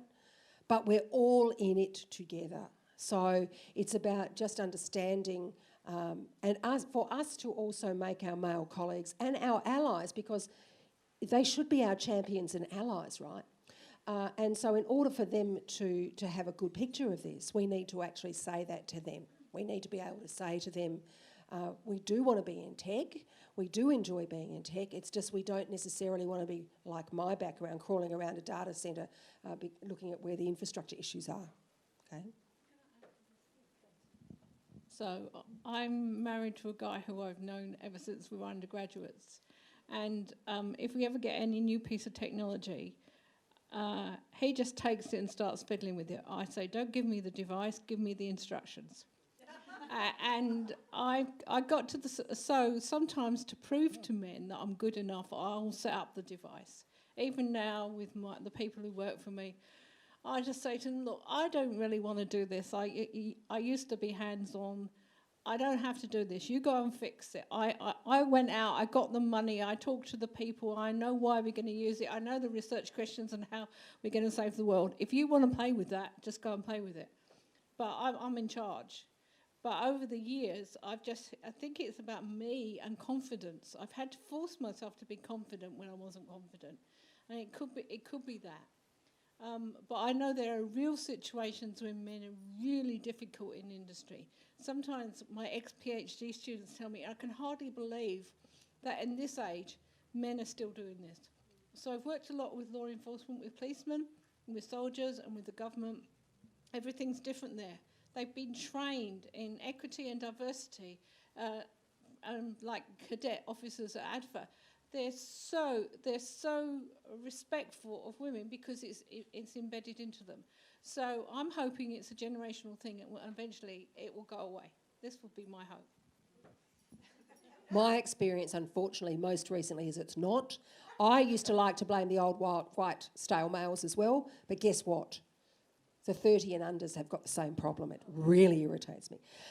David made a really good point, though, when he was talking about he doesn't know whether what happens at MyBudget is not the norm anymore because he's lived and breathed it for so long that it's natural.